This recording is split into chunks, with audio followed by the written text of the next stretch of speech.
Greetings, fellow Ghibli fans. Tiki here.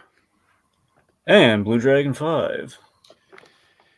There are many names in the field of animation that inspire awe and admiration, like Animation Master Hayao Miyazaki. There are few names in the field of animation. God damn it. I got it right the first time, but I did not get it right the second time. One more time from the top. All right. Greens, fellow armchair Imagineers, yada yada. Just to soothe my OCD.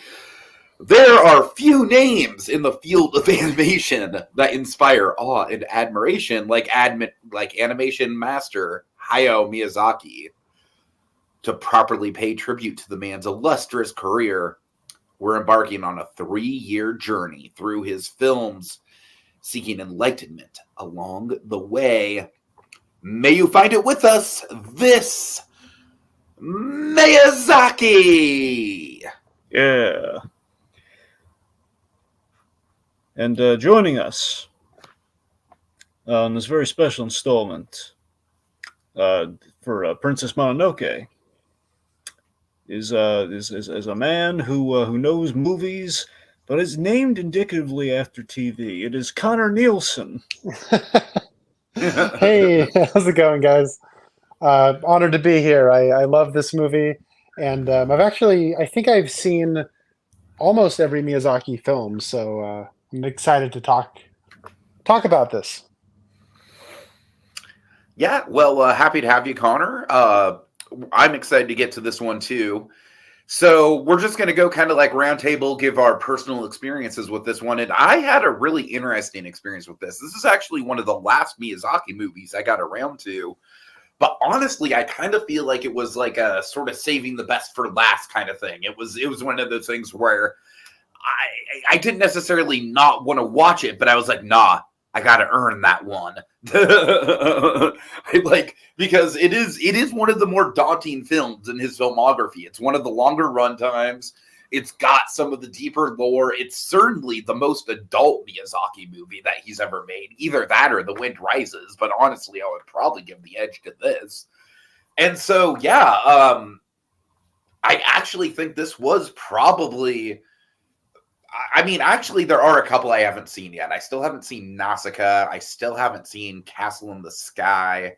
So there's a couple I haven't seen. But out of the ones I have seen, this is not just Miyazaki's magnum opus. I would wager to say that this is probably, dare I say it, my number one animated film of all time. I mean, I really feel like this thing just checks all the boxes as far as just the sheer scope, the artistry of it, the ambition, mixed with just a multifaceted cast of characters, a really rich story, incredible world building. Just, man, I mean, just it really hits all the high notes.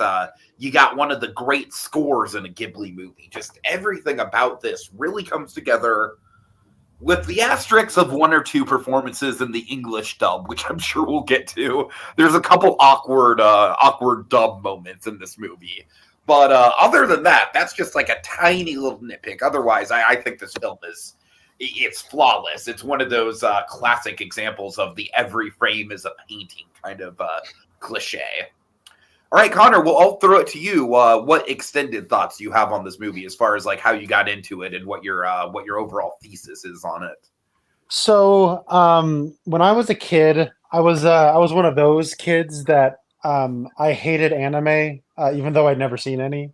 I think it probably just stemmed from my dad would, get home from working 10 hours a day, and then he'd have to fix a toilet or something. And then we would be watching Pokemon in the other room. And he's like, that's kind of annoying. Can you turn that off? And then we're like, Dad hates anime. That means we need to hate anime too, my brother and I.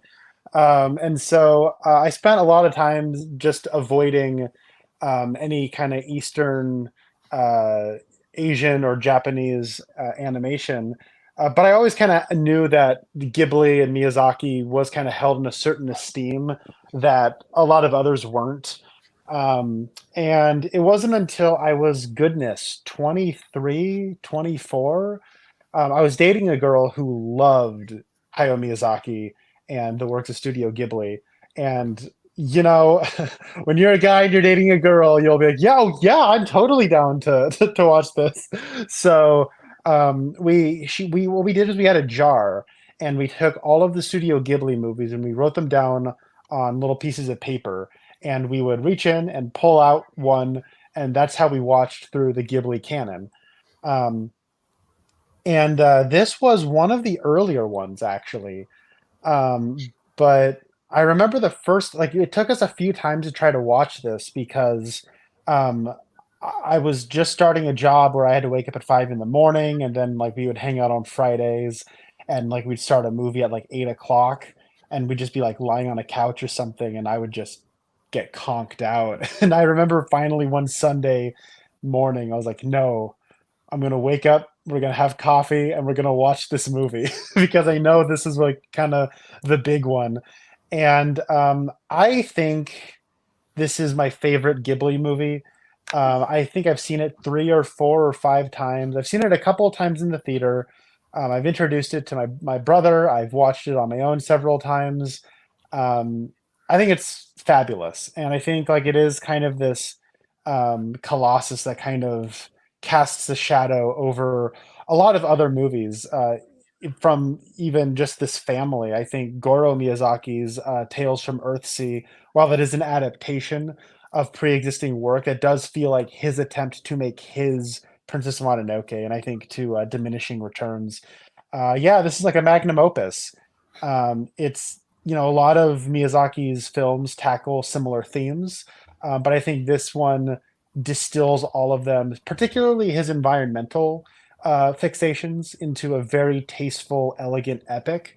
And the more of Eastern Asian and Japanese films that I've watched, it's kind of cool how this incorporates things like the Chanbara flicks of like Kurosawa or like Daiei or all those other kind of lesser lower brow films genres, and how it kind of utilizes those. So I think this movie's great. The only other Ghibli movie that I think even comes close to it uh, I think Ocean Waves is severely underrated, but it's probably my favorite Miyazaki. Although I need to watch The Boy and the Heron again because that one's also pretty great. All right. Really quick, and shout out some comments. Little Blue says, after the podcast of Miyazaki, Porco Rosso will be my first film of Hayao Miyazaki / Studio Ghibli, and I give Tiki and Dragon credit for it. And yeah, indeed, it's definitely a Porco Rosso. I think is definitely a nice sort of one to dip your toes into because it's got a really laid back pace, but it's also got a lot of really thoughtful, meditative stuff in it. So it's kind of the best of both worlds. Let's see. We have Kogias. He's saying you got Conner Nielsen to guest star. Yes. Kogias is being even more of your hype man than Dragon is. Connor, he's saying Connor's huge, Little Blue. He's a big star on Geek Pollution.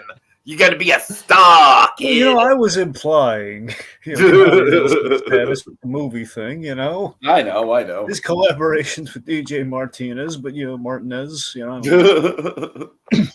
All right. I'm a co-host. That's like my professional side gig. Is I'm always co-host. He's man. All right. Kokias says even Miyazaki looks pleased that Connor is here, and yeah, you're right. I'm covering his face right now, but he does. He very much does. He's like, yes, I have a good guest star. Well, thanks to many hours with Connor's publicist, but we got him.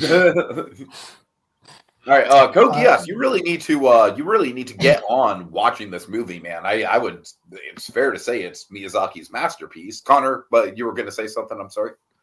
Oh, I was just curious what Dragon thought of the movie. Yeah.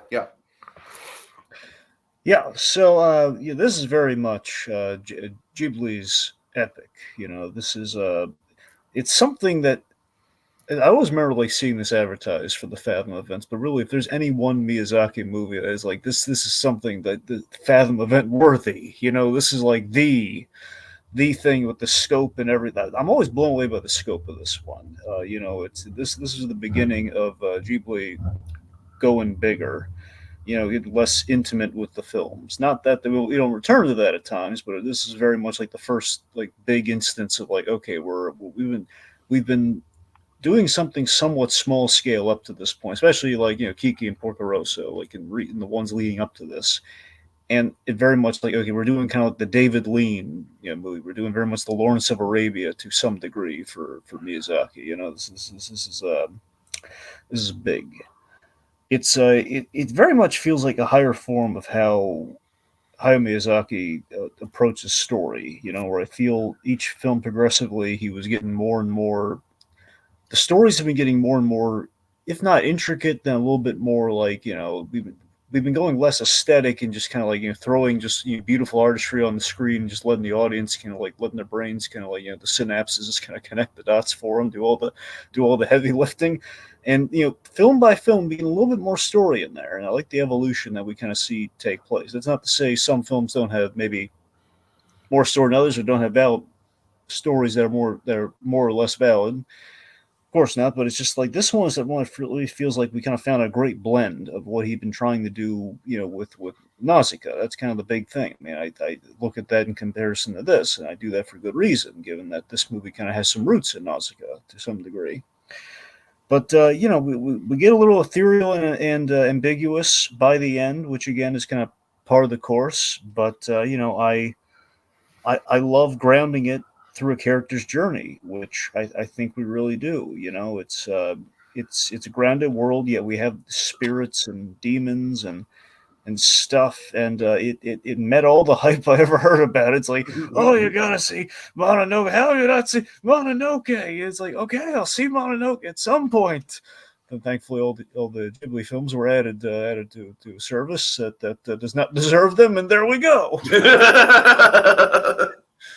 Yeah. You got to admit, having those films on there does definitely justify some of the value of that service. I know, that's what I'm saying. It's like, well, yeah, look at that. That's pretty good. We can boil the hair and then we'll be all set. All right, so Dragon, do you have any background you want to get into before we just jump into it? Yes, I do. All right, go for it. Okay, so how we get Princess Mononoke? So roughly, Miyazaki's been kind of toying around with this idea since the 70s. I just want to say pretty much like Song and the Wolves was kind of like maybe something he may have scribbled down and just kind of, had just kind of like aesthetically had kind of like there's something here. I'm gonna develop it over time, or I'm gonna file this away. And mid 90s, after Porco Rosso, the door was kind of open to kind of get out of, despite the moniker still being Ghibli Kids, getting out of like, let's do films that aren't completely predicated on these have to be kids movies that, we can kind of like, they're going to be good for everyone, but let's just do a film. Maybe it's a little bit more targeted to kind of, kind of a broader audience that, kids can get into, they're welcome to get into, but not necessarily made purely for kids. And we lucked out with everyone loving them. It was building off the environmental themes of the Nausicaa manga, which skewed a little darker and more environmental, which we kind of get in the movie. We do get in the movie, but very much the manga kind of goes on. It kind of like explores those themes a little further, and bigger kind of life and death, kind of Last of Us kind of choices. And basically, so it's kind of like we're taking kind of the start of like not of the Nausicaa manga, and then we're basically doing a love letter to stuff like Kurosawa, and then kind of looking at like some periods of Japan's history. Like there's a lot of I think the exact setting is supposed to be I'm going to butcher the pronunciation, so I assure you. Moromuchi, the Moromuchi period, which is like the 1300s, the 1500s, and it kind of it's spliced together. Like we have Amishi, Iamoto, and Jomon. Now Amishi is where Ashitaka comes. That's basically what his kind of tribe, his village was. So that's kind of the Amishi sect of Japan. From again, he's kind of blending things historically, but it's not like a one for one period piece. It's kind of an amalgam of things. Ghibli was doing very well, and Miyazaki, after every movie, he's very much kind of the Larry David overseas. I've been kind of like laying the track of with the Miyazaki. Miyazaki gets very neurotic over the movies. Everyone thinking like it's my last one. I'm not coming back for more. Like Larry David working on Seinfeld, and it's just this. It's basically this film there was something special about it. It was a big undertaking. It was one of the most stressful movies Ghibli ever made. And Toshiro Suzuki, his producer extraordinaire, kind of the Ed Catmull, if you will, of kind of for a Pixar comparison here, he basically talked him into it, saying, well, basically convinced them to do the movie with three reasons. One, Hayao, you're getting older, okay? You're getting older. You keep saying everybody's going to be your last one. You know, you got to go out on a high note, essentially. Not that Porco Rosso isn't a high note, but you got to, you know, or a Hayao note in that case. But yeah, basically, you're getting older. You want to definitely get one more in there. The animators, after Porco Rosso and all the other films that Ghibli's been doing, they're as skilled and seasoned as they're gonna get. So this is the time to do it. And lastly, we have the money to do it. So those are three really compelling reasons. And oddly, three reasons that kind of end up I think over time became the operative thing, like to sell Miyazaki making any of the Ghibli movies. It's like, well, we got the money, people love us, the animators are really good, and you're not getting any younger. We got to get some out there. Anyway, so Miyazaki, he this go around, he worked to avoid doing some of the signature things that people have been like. Yeah, since Miyazaki been getting tired of, like, everyone says I'm obsessed with flying. I'm going to do a movie without flying, which is what we get here. There's no flying in this movie for that very reason. He was kind of annoyed by everyone saying, "Oh, he's obsessed with flying." I mean, look, I like planes. I can like planes and not, have to do flying every time. Don't put me in a box. I don't want to. Okay, Dragon, I'm not gonna lie. Part of the reason why I never got around to this when I was first getting into Miyazaki, like during my Porco Rosso period, is because of that reason. But it's specifically because, and I was such a film snob looking back at it this way, especially now that you bring this up, where I was very much into the whole thing of like directors having like a signature style and aesthetic. And I knew that Princess Mononoke was held in really high regard, but like because it didn't have the flying machine element, it was kind of lower on my list. And then by the time I actually got around to it, by the time I watched all the flying machine movies, I kind of moved on to other things. So yeah, I only got around to this last year. Anyways, I'm sorry, Jordan, go ahead. Now, mind you, I've not seen The Boy and the Heron yet, but I'm gonna wager a guess, given herons in that movie, their flight is also. As far as flying machines go in that movie, it is mostly birds, but it is very bird centric. Yes, that's what I'm saying. If memory serves, and I could be wrong here, I want to say this is the only movie without flying in it. I think you're right. I'm pretty sure. But, right? Yeah,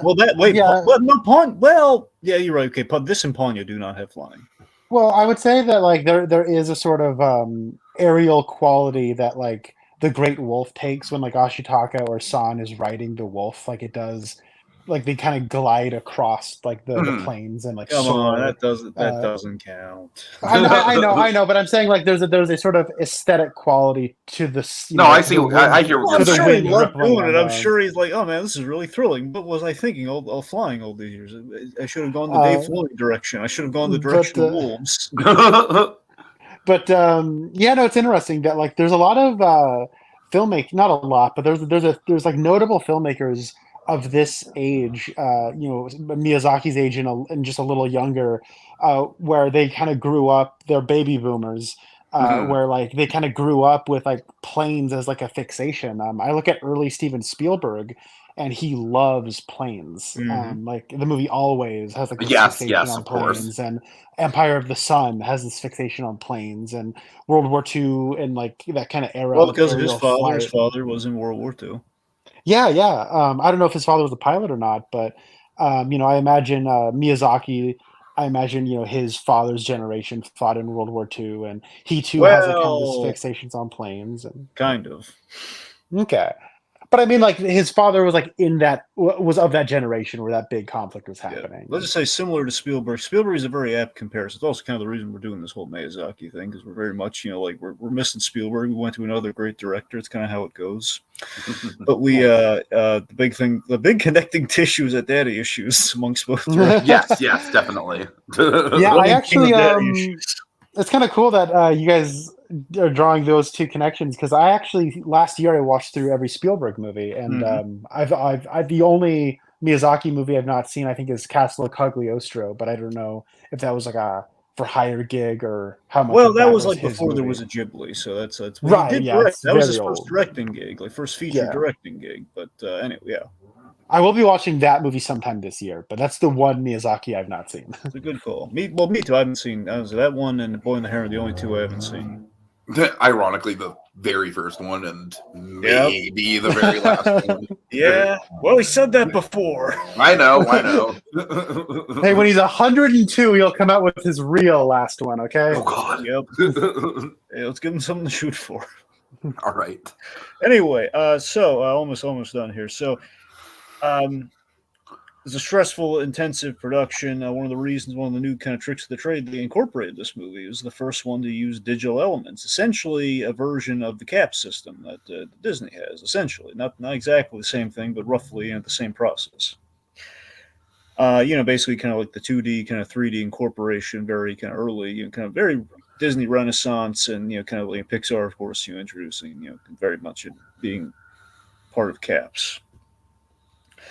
Anyway, so it was distributed by Disney, I believe, through the Miramax banner. Neil Gaiman was brought in to help. Neil Gaiman, of all people, was actually brought in to help with the kind of the translation, kind of the adaptation, like the that's interesting for the dub. So that was famously, there's an awesome, like you can only say this once. There was an awesome, famous Harvey Weinstein story with this. Oh no! Oh God, Dragon! Oh. I know. Here is why. Oh no! I know what you're gonna say, though. I know what you're gonna say. That's what I'm saying. I know folks are initially horrified.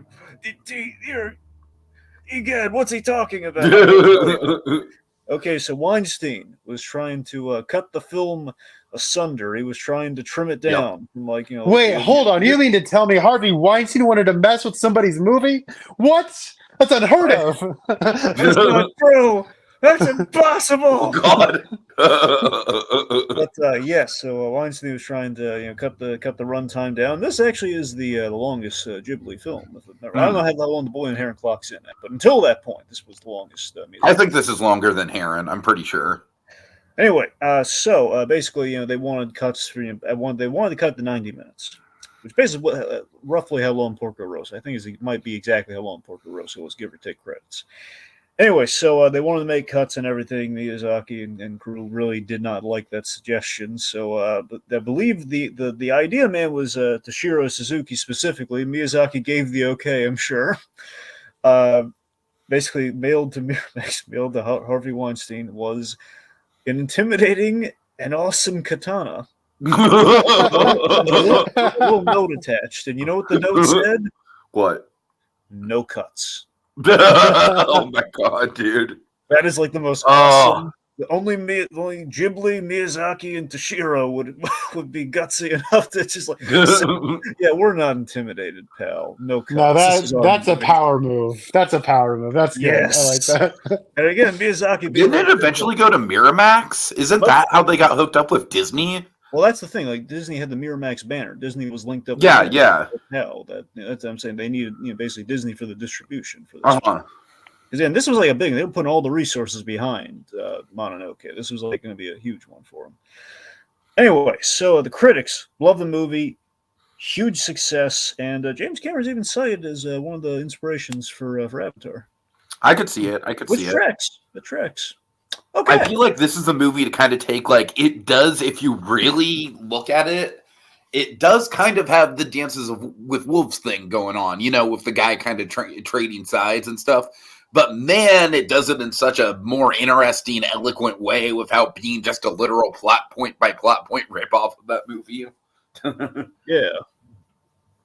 All right. Is that it for the background? Yeah, let's jump into it. Okay. I want to kind of start things off with one observation that I've always felt about this movie, where Miyazaki, he's very famous for not having a 3-act structure. I feel like that's one of the go-to things with Miyazaki is his films are very wayward when it comes to traditional plot structure.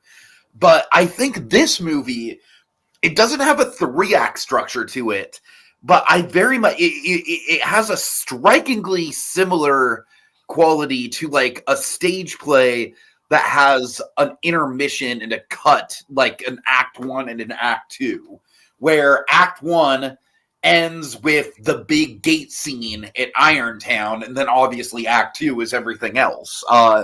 And I don't know, I really found that striking in how this movie very much has a sense of, it spends a lot of time just building up the world, building up the characters, building up the vibe. And then even as we're going into Act 2, we're still like really introducing things and having things kind of like come to a head. Sorry, couldn't resist. But what do you guys think about that? Just the fact that this movie very much has like kind of a dramatic sort of like halfway crescendo. I never really thought about the whole. I mean, Porco Rosso seems to have Porco Rosso and Tiki, but especially Porco Rosso, seem to have a 3-act structure. So I never really looked at it that way. But looking at this movie, though, I do see your point. Though I do see kind of like a separation there, because we do kind of end really big with that gate scene. There is like a clear separation there, and I mean, it's kind of interesting if you look at like San doesn't really come into like the tail end of like Act 1. Right. So I mean, that's interesting. I never thought of looking at it that way. Yeah, I guess that is a decent, way of classifying that. And going back to what you were saying, Dragon, where you're kind of looking at this as like, a David Lean epic. All those epics have intermissions. Oh, yeah. And like, the big gate sequence is a nice kind of break. And you could put an intermission there if you wanted to. But yeah, I think that what you're talking about, Tiki, as far as like the world building, I think like the kind of like a more like classic hero's journey kind of mythology type thing that this is doing is a really good fit for the stillness that Miyazaki likes putting into his movies. So I like how lived in and alive the village that Ashitaka comes from. Like, I really like how like well realized that place is. I like how when he has to leave, he has to cut his bun and his hair falls, and like there's like this sense of tradition and culture there, and we're only there for a couple of scenes, and then as he wanders through the landscape, it does kind of take on like this I don't know, like what you call like a John Ford movie or something, where like the people are almost like emblematic of the land they live on, and like there is this kind of cool, like, this is his life now. He's just wandering, and he's nomadic, and he's just basically trying to find a landing pad. And so we're kind of seeing this world through his eyes, and he does have a sense of zen about himself. And so I think like the pacing of it is very well fused to this character, which is very well fused to like just kind of exploring the world. Like, it's a very, very efficient movie, even though it is taking its time. Yeah, I totally agree about the opening stuff with the village. I think it's kind of like akin to a really good video game tutorial, where it's really setting up the story. You're only there for like a couple missions or so, but it really leaves an impression on you. It really kind of like sets the foundation for the rest of the game and the rest of the journey going forward. That's how I've always kind of looked at it. It's kind of like a really great opening village in a Zelda game or something. And I really do feel like this is the Miyazaki movie that really kind of has that Zelda framework to it, and that kind of led to a lot of people wanting Ghibli to do Zelda, but we'll see how the adaptation goes. Anyways, all right. Yeah, the little fella that's in the dub voiced by Billy Bob Thornton. That feels like a Zelda side character. Little monk. Totally. But speaking of him, I want to just get into one of the big qualities of this movie, I think, is the moral ambiguity in pretty much everybody. Like, down the line, you have Ashitaka is not necessarily a traditional hero, although he is morally righteous. There is like a lot of inner turmoil in him, mostly symbolically kind of realized through the arm, but I really feel like his journey is very much one of kind of like conquering your inner demon, which I'm sure we'll get into. But, down the line, we have characters like San, who are, very morally conflicted, and very much like, I don't really think she even knows what a moral code is. I feel like, beyond what the wolves have taught her, and she's very much, kind of, the whole movie is her kind of like learning to adapt to like a human sense of the world and a human sense of like right and wrong. But then obviously you have like kind of like the two big parallels with Minnie Driver, who's very self-righteous, but at the same time she's going about it the wrong way. She's got good intentions though. And then you've got Billy Bob Thornton, who's literally a monk, but he is clearly probably the most morally apprehensible person in the thing. But even he's got this philosophy where, the world's going to hell and we got to just kind of take what we can take, and sort of this dog-eat-dog thing. So throughout the whole movie, it's kind of just like illustrating all those different shades of humanity. And that's one of the things I really find fascinating about it. And a lot of people think this is like very much a man versus nature story, but I think the journey of Ashitaka kind of makes it clear that it's a man learning to harmonize with nature story. Very much I can see James Cameron getting some of the Avatar stuff from that as well. Well, I think it's reflecting man versus nature as a man versus self story. Mm-hmm. Because like the way in which like Ashitaka is like kind of poisoned. He says he is poisoned by hate, so there's like that visual representation of like this, this wound on his arm that gives him special abilities when he acts in a hateful way. You can see that as like man behaving hatefully towards the land, right? And so like I do kind of see this, this reflection between that. Sure. Yeah, there's a lot of really great stuff to unpack. It's that there's no bad guys in this movie. There's no one complete. It's not clear cut, good and evil. As we have with the shades there, and I like that the closest thing we have to a bad guy is Jigo. And he's just he's a con man. He's a little rapscallion. That's the thing. He's not evil. He's greedy, but again, not evil. Yeah. And again, we'll get into like the shades with Eboshi and everything. Eboshi being a big standout, but with the symbolism with the arm, like there's so much great stuff. With Ashitaka, I think is one of the great Miyazaki, protagonist characters. Let's just say, Dragon, there's a reason why I chose him for that question in the debate. So I'm I'll talk about him, but I'm kind of trying to keep my cards close to my chest about just how complex he is. So we introduce this guy as as the cool hero. He saves the village from the demon boar, and he pays the price, which is the curse. Now, what I love, there's a lot of symbolism, a lot of themes going on throughout this movie. The big one is like Miyazaki gets kind of philosophical with the arms manufacturing, with which I believe there's a bit of an Iron Man parallel if you look at it, if you think about it, just a little bit, just the idea of this, of literally this guy is it's the idea of like when we shoot the iron rounds into the it's an impurity, so we've literalized the impurity. It's poisoning these the pure animals, which are kind of the allegories for, not the allegories, they're kind of like the connect for the spirits of like an animal spirit in the forest sort of thing, with this man-made creation of hate, which is kind of like this. That's kind of it's the symbol of hate in terms of like it's fired, in kind of like times of war and anger between, I guess, between man, but also kind of man and forest, and like how we're kind of showing that we're taking like the progression of when man has a rifle, they hunt, and that basically means the end of the forest, or animals are in danger, ergo the spirit of the forest kind of dies. So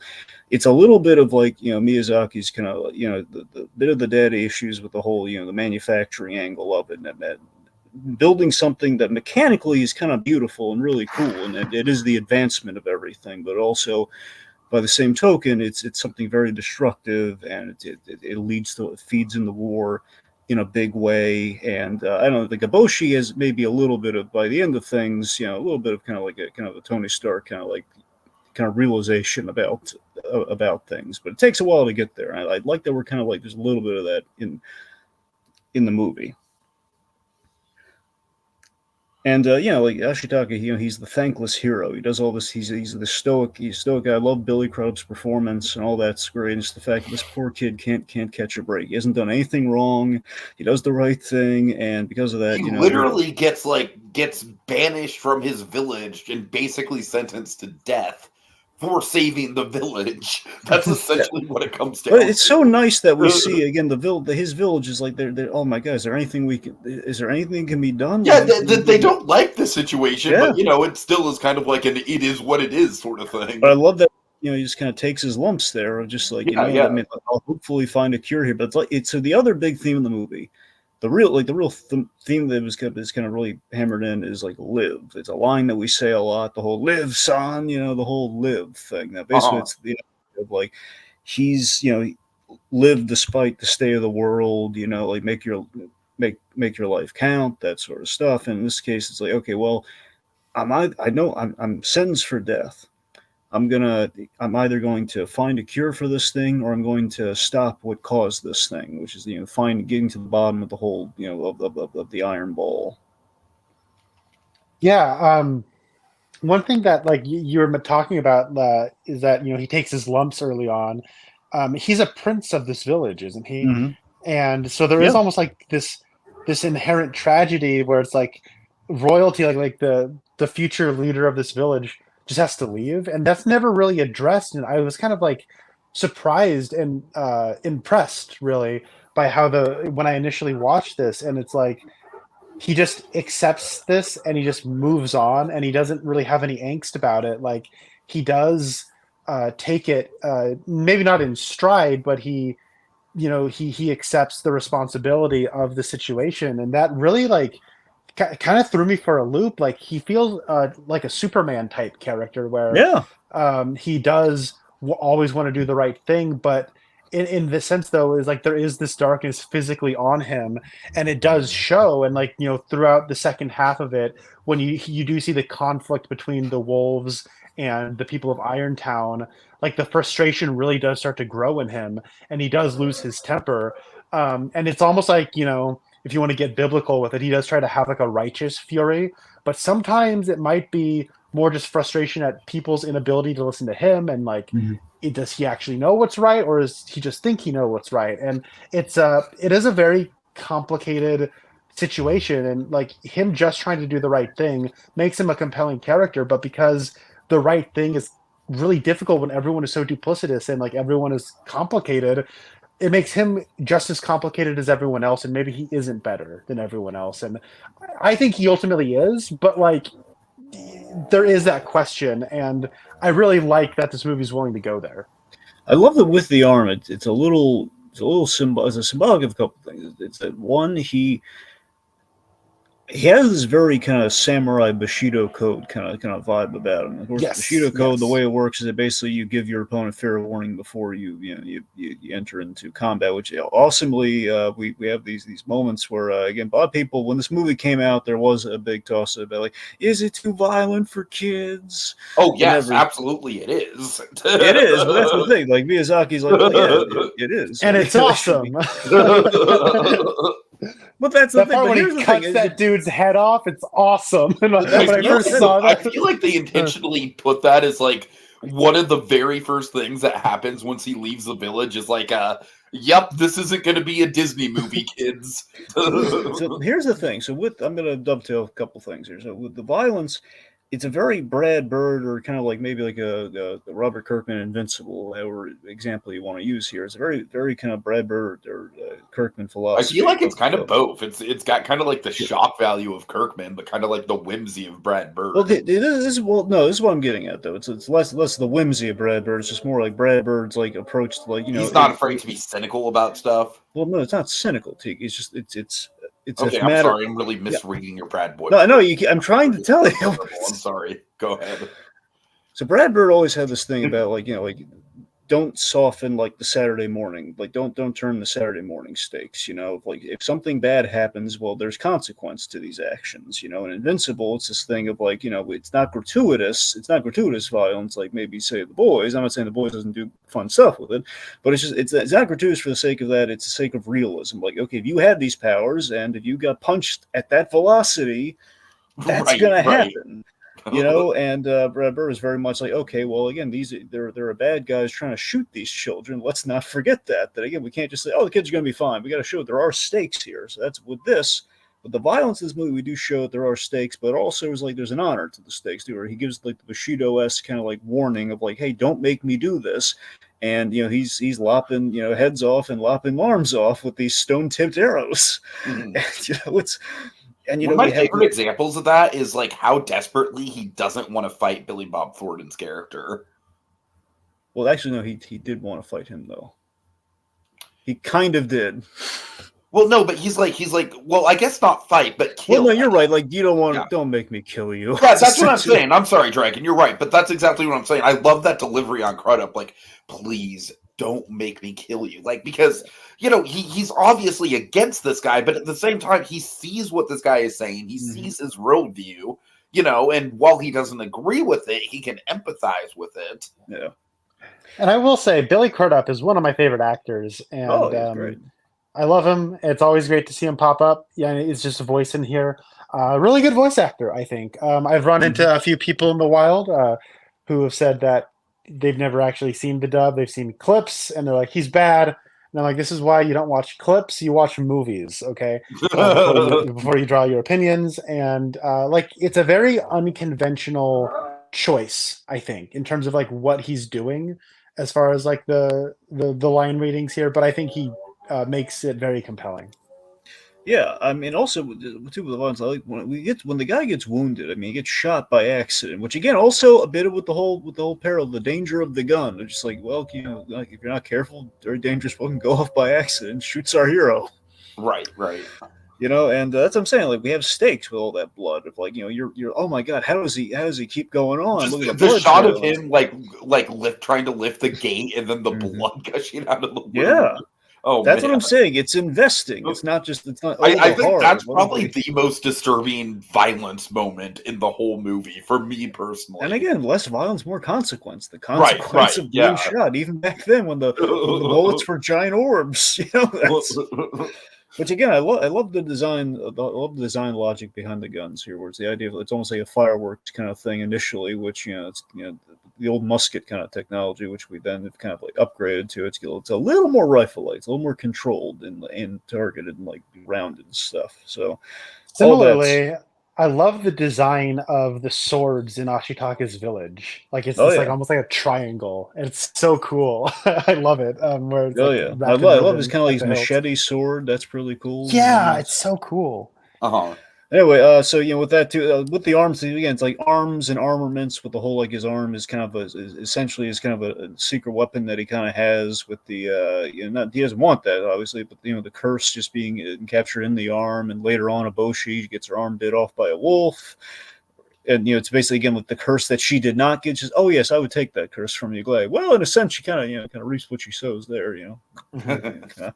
So we have some kind of nice some nice recurring kind of visual symbols to the movie. Speaking of which, the animation goes without saying. Water. I don't even know what to say about the animation. Well, the animation it's so striking. The scale of it, the colors. Well, the one thing we could gush about scope all day here, but the cap system and that tendril animation, that was the main thing needed the caps for. Sure. Yeah, that's insane what they were able to get away with there, and how great.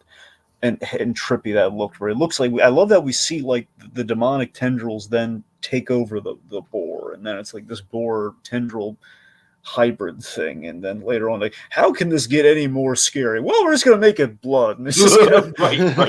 Well, how do you make it scary? Well, that's gonna take one of our main characters and just like suck her in. Well. Dragon, that's actually like I had no idea that they were using some elements of digital animation in this movie, but if that's what they're using it for, that's actually a really kind of cool on a more conceptual level, where this sort of foreign evil agent of like digital animation is like infecting the cell animation of traditional 2D animation. That's kind of cool. One big thing I want to note with the animation here is, I mean, the backgrounds, man. That's honestly, as an adult, the backgrounds are one of the big things that I'm just a sucker for. It's like literally the one singular reason why I tolerated Wish on my first viewing. I was like, the backgrounds are pretty. It's kind of a throwback to multiplane. I approve of that element of the movie. Then we have like three. Think about this. We have like three main set pieces. Technically, there's a fourth, but we're not going to worry about that, right? It's like three main set pieces. We have we have the Anishi village, which where Ashitaka comes from, we have that wonderful stone path. But I love that stone in terms of background. I just love that stone path. It looks so nice. Sure. We have the forest, which obviously is a huge set piece with a lot of environments built into it, and that's like picturesque. It's like Bob Ross. It's like Bob Ross paintings come to life. It's a total Bob Ross mood. And then we have Irontown. Irontown again I love so much character built into it. It's the idea is like this place is flourishing more than the rest of the country at this time, at least in the film. Like the idea is like the emperor's kind of jealous of this place. That's why he wants Irontown, because they turned it into something. And it's like a barn build. It's like a mix between like an Amish barn builder kind of place and like a steel mill town. I love that kind of like aspect. The townspeople, they're afforded opportunity to grow and build, and it's like they're not being enslaved, which at first glance you might, look, these poor people are being forced to make all this iron, which in an ordinary film you might do. Whereas they say, no, this is like just work at a steel mill, essentially. Yeah, it sounds like Irontown is like this place where like all like kind of the like lowers of society were almost like banished to as like this like worthless real estate, and then they made the most out of it, and now it's like like I don't know if I can't remember if this is addressed, but I always kind of got the impression that the women of Irontown probably started as like courtesans or like they mentioned brothel workers. They directly say that all the time, like they worked in a brothel. And so it's just kind of cool how it's like now it's like they made something of themselves and now people want it now. And so it's like I understand where they're coming from, where they've really built something that's worth fighting for, but they're also capable of inflicting violence on others. But I understand where that violence they're inflicting, like on nature anyway, is coming from. It's very like nuanced, but like to your point about the animation, like it's incredible. And Studio Ghibli, and it's, I don't know, I was having a conversation with a friend of mine, and he was saying that it's a little silly that we look at something like Pixar's computer animation and we look at Studio Ghibli's traditional animation and we look at stop motion animation from like a Guillermo del Toro's Pinocchio, and then we just all call it animation when they're really all different kinds of media, and like the way we construct them is fundamentally different at every level. And to me, what I get out of this kind of animation is the detail of the environments. It is those backgrounds, like Tiki's saying. It's also like the elements and the way our characters interact with them. Like that's where so much of, I think, the artistic craft of it comes from. And for me, though, like they really do save, I think, some of the most jaw-dropping stuff for the end, when like the head of the spirit of the forest, the body doesn't have a head, and it feels like the apocalypse is happening. Like it feels dire, where you have like the little like forest spirits falling like ash. Like it is so the little Kadama. It's so amazing, like just from a detail, like when they're like the grass is like dissolving around them, and like, it's so good. I like how we kind of have like this, kind of symbiotic, kind of like give and take between, like, again, if the great spirit dies, the forest spirit dies, again, it's like the whole thing of like, if we cut down all the trees, the earth's screwed. It's the idea of like, if we take out this naturalistic element, it basically one side wins. It's not just like one side's going to flourish; it's that everything's going to come apart at the seams, and there's a cause and effect there. So we should talk about Lady Eboshi, because this is like Miyazaki. That's his favorite character in the movie. She's very important. She's a great three-dimensional character, not good, not bad, and just she's. How do you guys feel about her? I mean, I've always felt like she's one of the most complex Miyazaki characters that he's ever conceived, because when she's first introduced, she can be pretty ruthless and charismatic, and in any other movie, she would just be the standard villain. Like, okay, this is the person that we're rooting against. She does leave her men to die, but it's not like it's like a defensible. What am I going to do? Like climb all the way down there to like we're in crisis mode here. Like it's sad, but we got to move on. She's practical. Right, but I really think the thing with the lepers is and the burn victims is really the sticking point to where she is just by nature a good person going about some things the wrong way and also being manipulated in some elements. So just a very multifaceted character who really goes on probably the third biggest journey of the movie, I would say, after our two principal characters. I love that we get the sense that she was underestimated, and that's how she rose to power, and that's why she's like very that's why she's given. Everyone has like a role in the town. The men are very much kind of a protection and transport kind of thing. The women that she's basically bought. She bought their contracts in the brothel. She used her wealth from the iron and practically the invention of the iron. Or at least the mass production of the iron, to basically get these women to help expand that operation to make the iron, and then the lepers design and build the rifle. So I love just the logic behind how that the spire of that triad works. It all feeds into one another, and she's like giving the lepers, like she's treating them like people. She's very, they very all the people like genuinely love this woman. No one's like, oh, Boshi, she's killing us here. It's like no, they all worship this woman in like a non, like in kind of like a non-dictatorial way. Like they're not like blind allegiance. It's like this woman's actually done good things for us. The best comparison I had for Lady Eboshi, the reason I really like her. She's got a real Ra's al Ghul vibe about her, but in reverse, because she's trying to destroy the world, she's trying to destroy nature. But like if you reverse that one element, there's a lot of Ra's al Ghul there. She absolutely believes she's in the right. She has like a defensible argument. Again, she's not all bad. There's a lot of charm and respectability there. She's kind of upper class. There's a lot of like Ra's al Ghul there. Sure. Yeah. So you know why we have? I'm sorry, Connor. Go ahead. No. Finish it. Do you know why there are lepers in the movie? Is it a biblical thing? Well, not particularly, but I mean, maybe, but not really. Ben-Hur? I don't know. Miyazaki actually visited lepers, or like victims of Henson disease. I guess the more accurate term there. He actually visited them, and he was, he was really captivated by them. That's why I put him in the movie. It's like, well, yeah, this would be something that really work in there. Okay. It's kind of like a harrowing thing to have to go through. Yeah, that's the thing. Like this is like it give us like something to invest in with Eboshi. Yeah, Eboshi is an interesting case because when I first watched this, like I didn't like her, but it was one of those like villains you love to hate kind of a thing. Mm-hmm. And as I've watched it, I'm like, yeah, she's not really the villain of this. She's ruthless and she's cunning. At the end of the day, she's basically just a businesswoman trying to, she's like a really good union boss who really cares about like her employees, but Mm-hmm. she's willing to, basically sell her soul to, help her people. But that does make her, untrustworthy for someone that were aligned with Ashitaka as the audience. But actually, I recently wrote a screenplay where I did have a character who isn't like this, but in personality does have some similar qualities to this.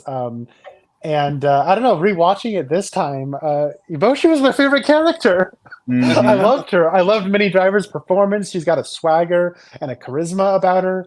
I really did vibe with her on this viewing because she's great. Like I get where Miyazaki's coming from when he says this is his favorite character from the movie. Totally.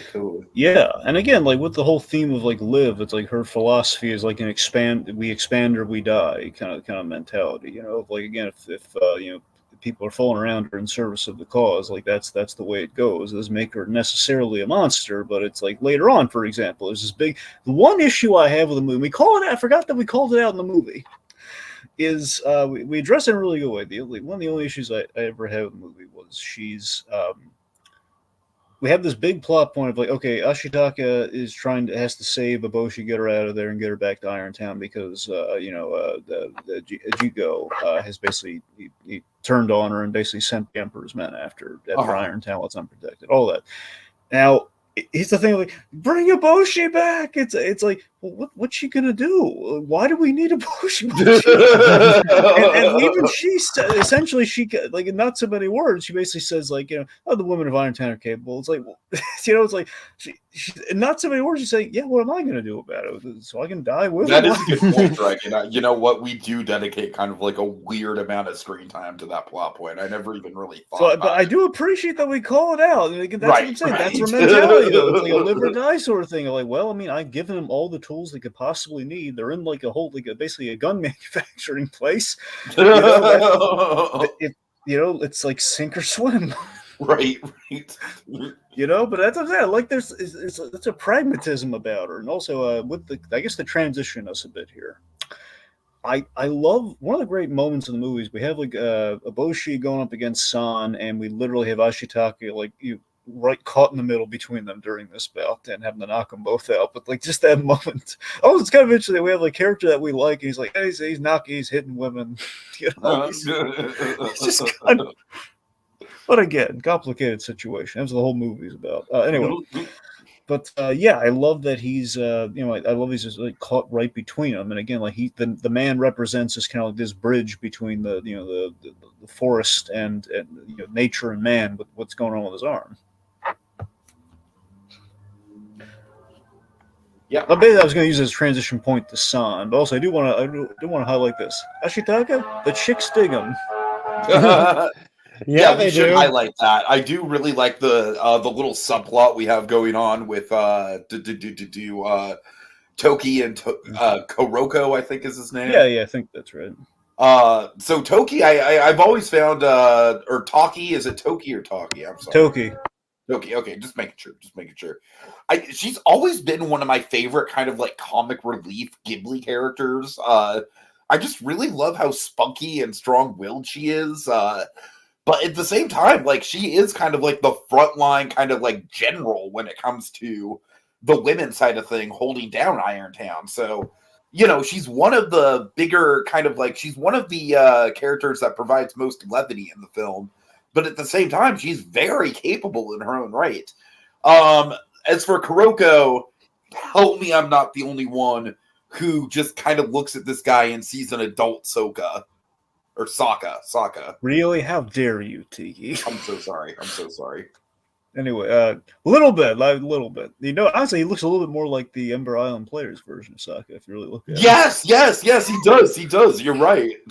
He's Tiki, here's the middle ground. He's stunt Sokka. He's Sokka stunt double. all the animated scenes that were too dangerous for the real Sokka, they were performed by stunt Sokka. All right. Anyway, so San, we build to her. It's kind of interestingly, it's kind of a justified love at first sight sort of thing, but in an unconventional way. Like, kind of sees her. There's kind of something there. What do you think?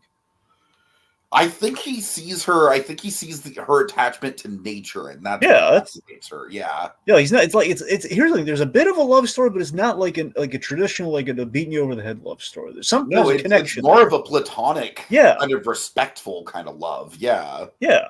Because again, it's a relationship, but a relationship, like you said, between man and nature. That basically these two are representative of those two sides, and literally, by the end of the movie, it's like they're parting of ways. Is like what we're saying on that relationship between man and nature. It's not exactly, and they're going to get along forever, and they're going to have little nature babies. It's like no, it's not going to happen at all. Exactly. But again, that's because you need a yin and yang. You can't literally mix them together. There's going to be like that line separating the two. They don't turn. It's black and white separate. It's not gray. But it's a bad analogy, but you get the idea. All right. But yeah, so it's not forced. There's he has a respect for nature, again, as we've expressed through the arm, the girl raised by wolves. which we learned really, really horribly. Like her parents is like threw a baby at a wolf just to get away. Yeah, that's pretty crazy. Like, yeah. Yeah, and the wolf again. I love that we have like the wolf mom. This guy, I'm blanking on her name, is it Mora or something? It's the wolf mom, just I like think saying it's like, Moro. Yeah, you're right. yeah, like saying I could have eaten the baby, but I decided to raise her as my own, and in doing so, like she's kind of in this. She has this great kind of like, much like Ashitaka, she's caught between worlds as well. Half girl and nature. So that's why I think they're really well paired together. Honestly, my favorite scene in the whole movie has always been the cliffside conversation between her and Ashitaka. I think that yeah, it's really good. Yeah, just the mood, the music, just the philosophy that they're talking about. I really think that moment just sums up everything that's great about the movie. Yeah, and actually, like, so I love this movie. I don't think there's really any problems with it. I'll just say that like San is a character that seems kind of elusive to me. Maybe one of these years I'll watch it and I'll come around on San the way I've come around on Lady Eboshi and really see something there that I haven't seen before. But as of now, like Ashitaka and San, that's the one kind of part that feels like it's kind of obligatory to a fairy tale structure. Whereas the kind of dynamic that I'm supposed to really infer from them, what I'm really getting out of that relationship I should be getting out of them, I'm really getting out of Ashitaka's interaction with the wolf mother. Like that stuff is so compelling. It's great. It's also kind of funny. They just find a way to kind of, maybe in parody of the fairy tale, which again we've kind of attested Miyazaki might have been doing for a while. Where he's had like a few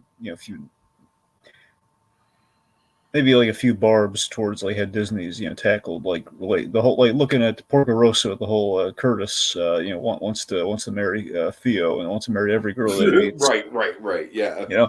So in that respect, I do wonder like, okay, we gotta get these two crazy kids together, and we have to get a kiss scene in there somewhere. So what do?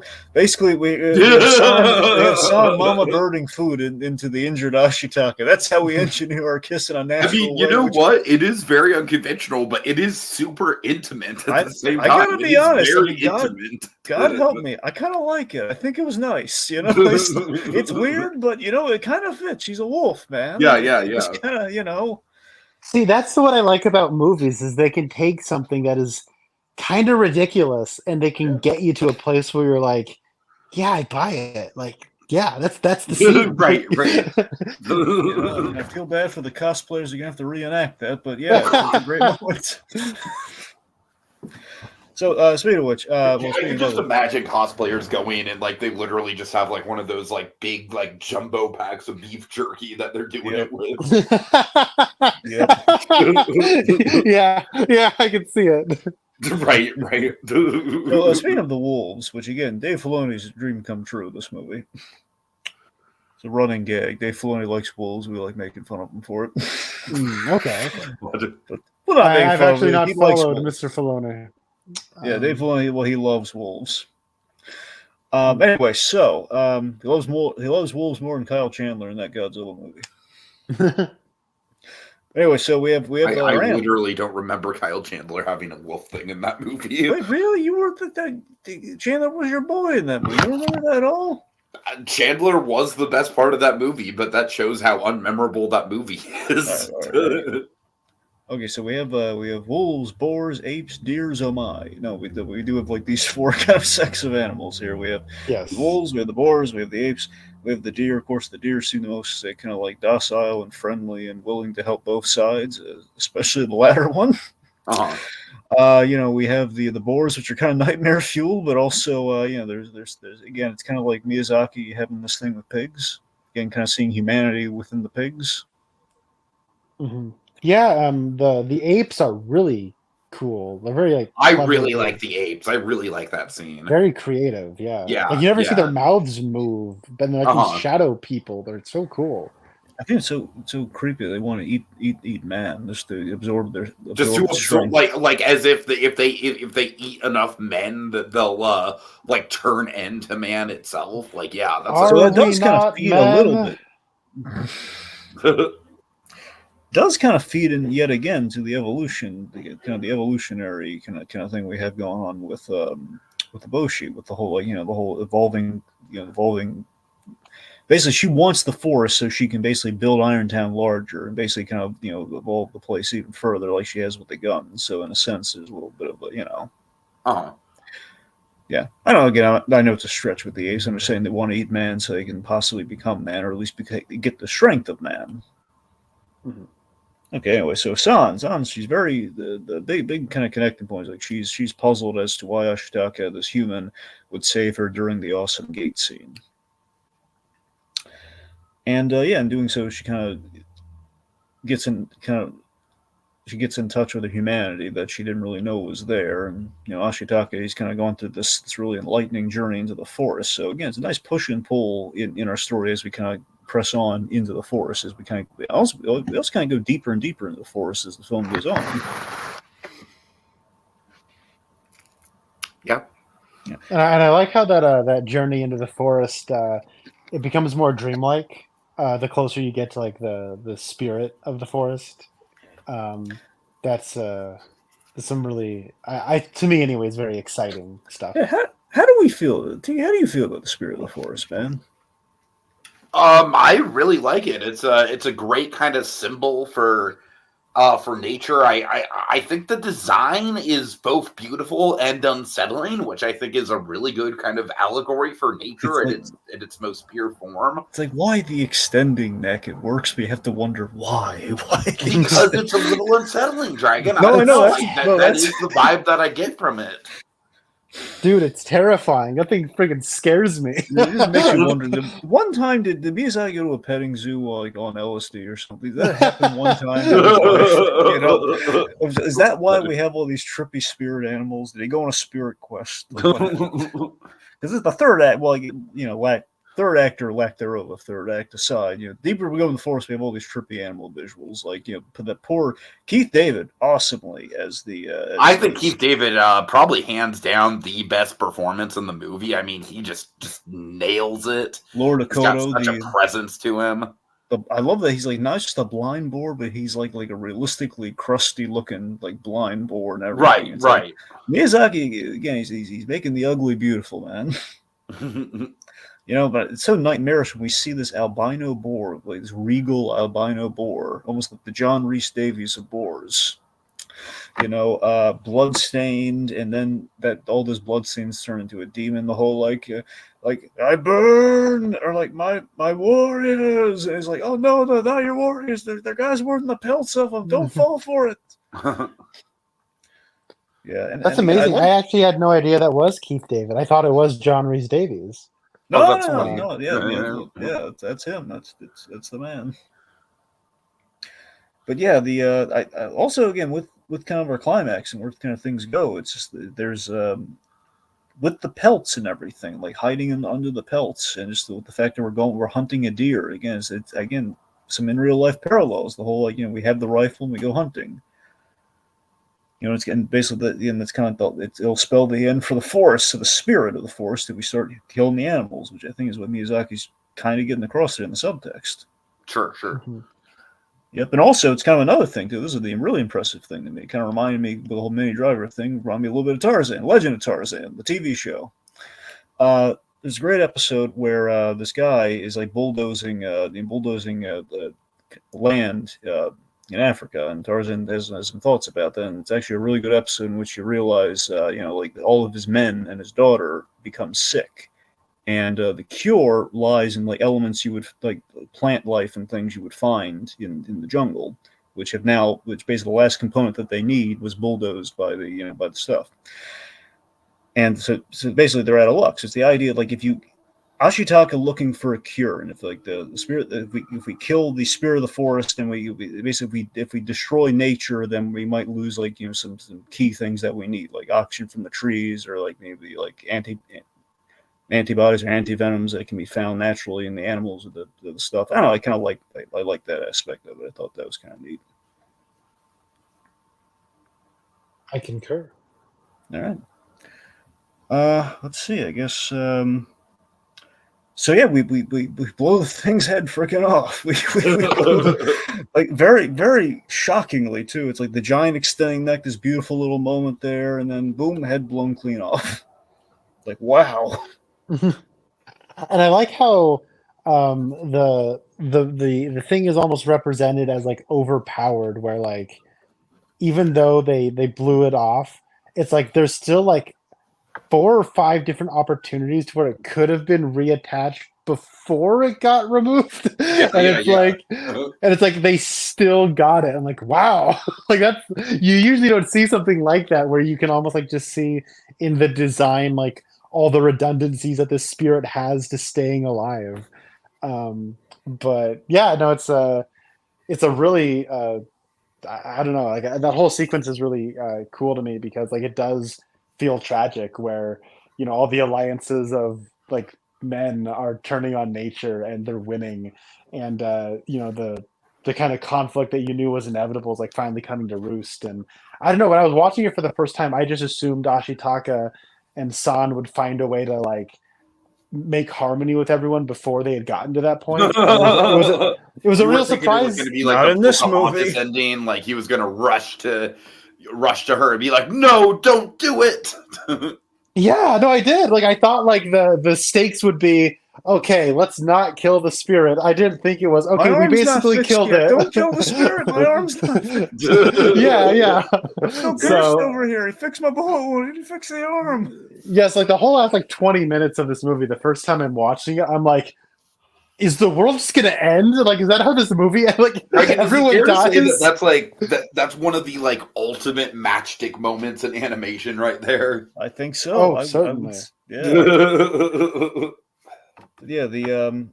I got to admit, I just want to mention is I really do wish Ashitaka was able to kick Jigo around just a little bit, you know, because he had that coming for stealing. One thing with Jigo is that I really do love how he his combat with his little clogs. Yeah. I love like the platform sandals. Yeah, they're great.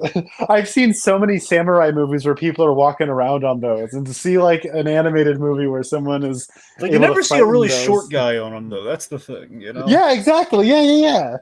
Because that makes sense. Like, yeah, you know, it's like, you know, we need the Danny DeVito of monks, you know.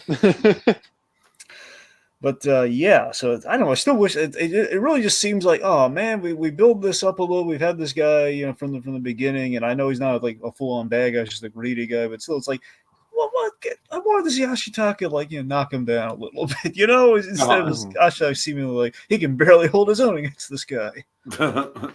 I don't know. It was after all the cool stuff we see in Ashitaka. It was just the minors and quibble. But I do like the simplicity of the climb. This is the thing I think like Nausicaa was kind of lacking, where I don't know what the heck happens at the end of Nausicaa. I really have no idea. But this, it's like, we got to return the head. That's pretty simple. Right. Return the head before, you know, it's, you know, we're all doomed because all this, you know, like the I guess kind of the turn spirit will, you know, kind of like curse the land. You know, we return the head. It's in, you know, all is forgiven, essentially. Well, what I like about this is the way they present it is, let's return the head and hope it works. Yeah. There's no guarantee. It's a lot of guarantee to it. Yep. It's like, it's honestly like, what other plan do we have? Let's just do it. I'm like, yeah, sure, do it. It was one of those things where, like, when I'm watching it the first time, I'm not questioning like that plan is maybe a little far-fetched. Well, like, they did know it was searching for its head. They have to hope that it's going to be not ticked off enough to wipe them all out afterwards, but they knew it was looking for certainly. But also, like, it's like they're like, the situation is so dire that I totally buy them willing to do something that desperate, you know. It really believably got me to that point. The detail, the big not a jump scare, but like to be like, oh wow, like a surprise moment was when they opened that thing that we saw like the weird, almost amniotic fluid kind of formaldehyde. Yeah. Like it's like, oh man, like yeah, it's Miyazaki going too realistic in a mood with spirits and everything, and like, oh god. Well, it's like that's what I like about Ghibli movies. It's like they have those details. You wouldn't see, like, I would never have thought to put something like that in like a movie, like I a saw detail it. where it's like a head is like emitting this fluid. Is it emitting that fluid to preserve itself? Is it like bleeding out? Like, is it both? Like, what is it? It's a wonderfully mysterious detail. I think the idea is that they had that in the container, and so basically, the idea is they're trying to get that head to the emperor because the emperor thinks it'll like prolong his life. Mhm. That's why they wanted the head in the first place, regardless. And basically, the grander plan was Boshi. Now, Boshi, she wants to kill the emperor, but not out of like like evilness or selfishness. She wants to kill that guy because again, he clearly that guy doesn't really know what he's doing right now, and she feels like again, looking at how much he flourished in Irontown, she could set the world right. Which I mean, there's an argument to be made there. It's like, well, she does seem to know what she's doing. I mean, she wants to kill the animals, but aside from that, she knows what she's doing. But yeah, she. But yeah, so that's where we get all that from. I was watching an essay about the movie today, and there was a really excellent point brought up. I wanted to share is that looking at the Ghibli movies, I think back to Toy Story, and some of the great Pixar movies. The mark of a great animated film traditionally is that we use every part of the buffalo. We move everything forward in our story. Like if you look at Toy Story, the original Toy Story, every frame of that movie moves the plot forward. There's no wasted frame in that movie. Now, the Ghibli movies, this is the point that was brought up in the essay.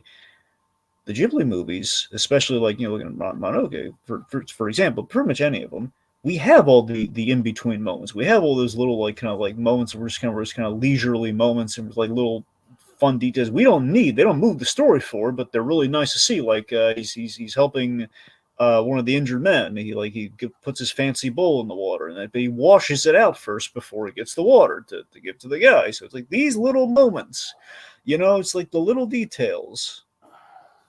Yeah, totally. Yeah, Yeah, I mean nice. that stuff is my favorite stuff in movies are those little details. And actually, this is maybe more plot oriented, but this movie has one of my favorite just like micro moments in a movie.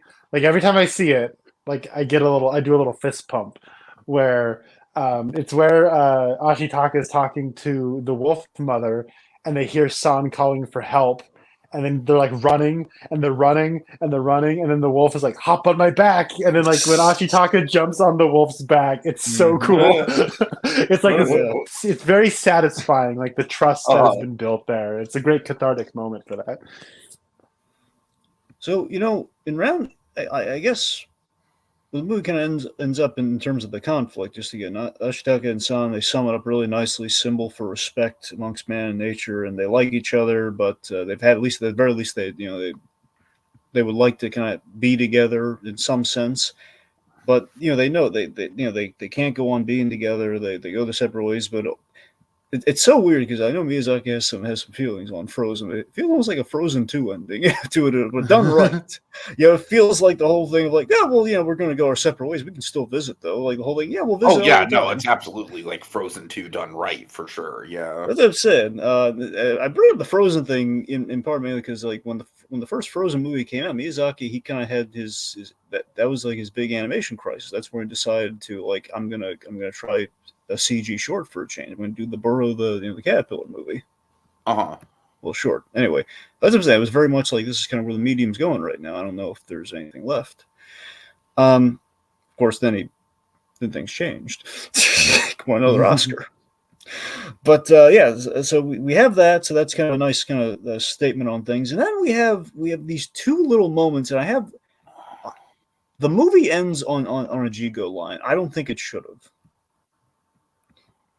Like Jigo gets the last line in the movie, and Eboshi I think has the better line. I don't know why we didn't just end on Eboshi having like her good line, where it says like, we'll rebuild, but we'll be more conscious when we rebuild. Like the idea she might move away from the armaments, or at least have a more measured version of that. I honestly really like that it ends that way, just because I feel like and one of the more complicated. And so to end on that kind of like note of hope, I really do feel like is a satisfying kind of punctuation at the end of everything. Yeah, so you're liking the Jigo ending then? I do like it. Yeah. Okay, Yeah. that's fair. That's fair. I don't know. I feel like I think Boshi's line is a little more like building towards it. But you're right. Though his is just more of like it's kind of in compliment to that. Just like we'll see what happens. Oh. So yeah, it's interesting that you bring that up, Dragon, because those kinds of details I do really fixate on. Like, what is your opening shot? What's your first line? What's your closing shot? What's your final line? And I completely forgot that what even the final line of this movie was. And actually, I think the reason why is because I think this has like one of my top 5 or top 10 favorite final shots in the movie. It was one of those things where, like, because it's one of those things where we have a final dialogue exchange, and then the camera goes away to something else for a moment. And I remember the first time I was watching it, when the camera goes into the foliage, I was like, you know what would be a great little note to end this movie on? If one of those little forest sprites wandered out and just shook its head. And then that happened. I'm like, yes, yes, roll credits. And then they did. I'm like, that's what I'm talking about. It's just a perfect note to end the story. Very much like a Kevin Smith, like, fucking credits moment. All right.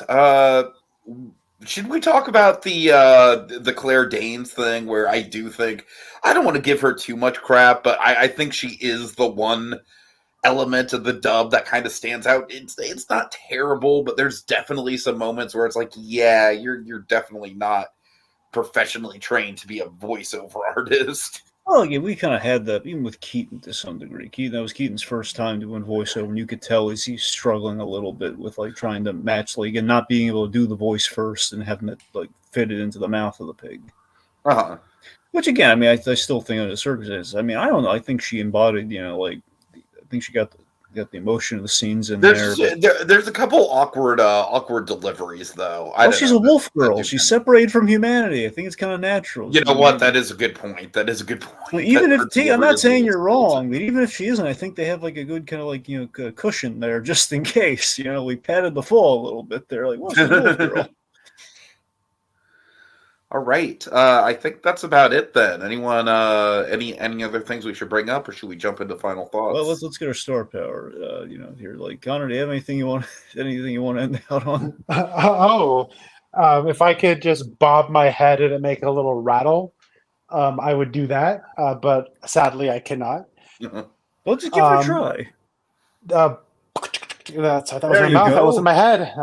Sorry, guys. I'm a fraud. Yeah, no, if I had to give this like a score out of 10, it's like a 9 or a 9.5. Like I love this movie. It is one of my favorite animated pictures, as the old people would call it. The cartoon pictures. Yeah, the cartoon shows. I think it's probably the best Ghibli movie. It's definitely my favorite Ghibli movie. Although Whisper of the Heart is that's up there for me too, dude. That's my number 3. My top 3 is Whisper of the Heart, then Ocean Waves, and then this is number 1.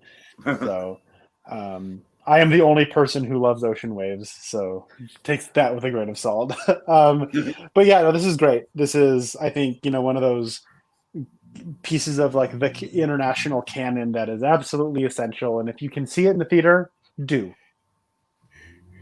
Okay, Dragon, your final thoughts? Yeah, I mean, I really like this. At the end of the day, I mean, Porco Rosso is still always probably going to be my favorite. Again, we'll see how the Boy and Heron does, but even so, I think this is still probably the best of the Miyazaki films. Again, bear in mind, still haven't seen Boy and Heron as I keep going on about, but I think this and The Wind Rises are always some of those top tier things I've seen Miyazaki do in terms of film. But this again, it's this is his Lawrence of Arabia. This is kind of like this. I feel like boiling it down, this is like Nausicaa fully realized. I think everything he was trying to do in that movie, just perfected. This is like after he's had the experience. He's like, okay, let me tackle everything that I've been kind of wanting to say, and just kind of in this really great kind of like, I don't want to say fantasy touchstone, because again, it's like there's it's very grounded, but we do have like spirits and stuff. So yeah, actually, To that Yeah. point, like you can kind of see a line being drawn from something like Nausicaa. It gets more refined into something like Castle in the Sky, and then it's like, okay, maybe I could go from like an adventure thing to something like more epic, and then you get something like this, you know? That's what this movie is. It's an epic. It's Miyazaki's epic. Mhm. You know, we go from the epic to the award winners and all everything in between. And it's quite good. It lives up to all the hype, and it's fathom worthy, kids. So see it in style.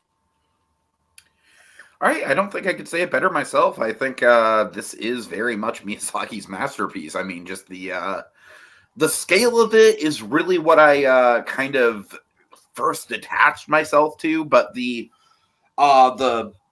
complexity of the characters is what I kind of keep coming back for. I really think it's kind of the best of both worlds in that regard, and just everything comes together so well. I do think it's probably my favorite score that we've ever had for a Miyazaki movie. It's just everything. It's the complete package. And yeah, we've peaked.